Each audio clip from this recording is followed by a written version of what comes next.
From the students of Penn State Meteorology, here is your Penn State Campus Weather Service forecast.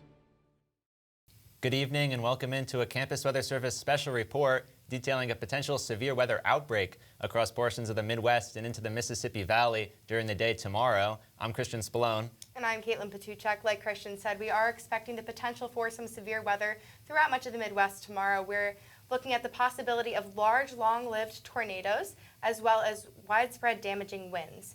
Emmett Ricker is over at the Weather Wall with more details and the Storm Prediction Center outlook for tomorrow. Emmett? Thanks, y'all. So taking a look at the Storm Prediction Center's severe weather outlook, we can see these two main zones right here. So we got one over Iowa and one over the lower Mississippi Valley. And these two zones are going to remain prevalent throughout our hail warning, our wind warning, our tornado warning. So taking a look at the wind outlook, we can see it's going to be strongest up in Iowa and a little less severe down in the lower Mississippi Valley, but it's still going to be there. It's still going to be present.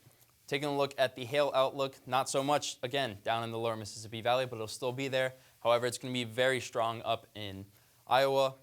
And finally, with the tornadoes, it's going to be very strong down in the both. So we can really expect a few tornadoes here and there in those two areas. Moving on to the radar, not too much to talk about here for us over in PA, but as we move Midwest, we can see we got a little bit of spiraling right here. This is going to be the storm that's going to be the main story for us. And as we take a look at the future radar, we can see that first batch of storms rolls through at about 3 a.m. tonight, and it's going to work its way further east. We're going to have a few showers here and there about 2 p.m. tomorrow, but leaving behind in the Midwest, it's going to be some dry air. And that's going to feed into a couple of squall lines that are going to work their way through at 7:30 tomorrow. And really, that's when we can expect the worst of it, the thick of it, all of those severe warnings that we've been talking about. Moving on, it's going to work its way once again towards us in the east and leaving behind some showers, some snow possible until it moves off the coast. Moving into the temperatures, we can see the warm sector right in here following the Mississippi River and up into Iowa. That's where we can really expect all of our severe weather to be. And over here we can see a little bit of a dip down in temperatures.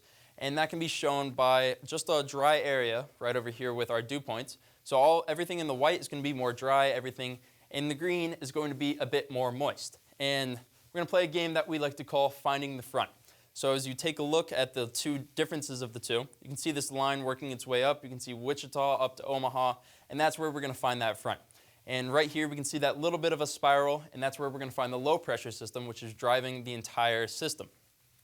Moving into our upper level winds, we can see it even more. So everything's moving up. It's going into that one sector, and that's just going to stick around. We can see the winds are still following along, moving into here, and that's where we're going to find that low pressure system. Eventually, it moves off the coast, leaving behind just our normal, back to everyday upper level wind patterns. Just some colder temperatures is really all that we can expect.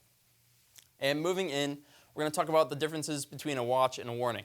So really from a watch, it's going to be like when you're cooking in a kitchen. You've got all the ingredients there to make something, and that's basically what a watch is. All the ingredients for severe weather are going to be there. But as we move into a warning, that's when it's on the ground, it's there.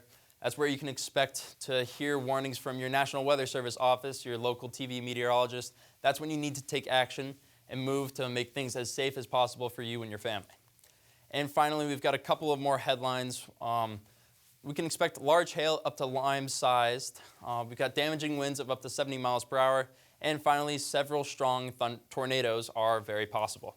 And speaking of tornadoes, we're going to take it back to Christian and Kaitlyn to talk about a tornado shelter map.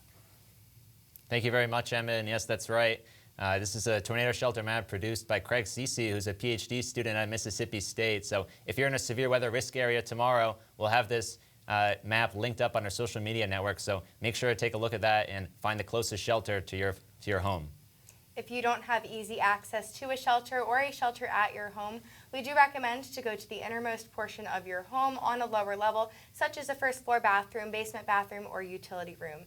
Our primary goal is to make sure that everyone stays safe, so if you have any questions, comments, or concerns overnight tonight and throughout the day tomorrow, please feel free to reach out to us on any of our social media platforms. We'll make sure to be paying attention and answer those questions as quickly as we can.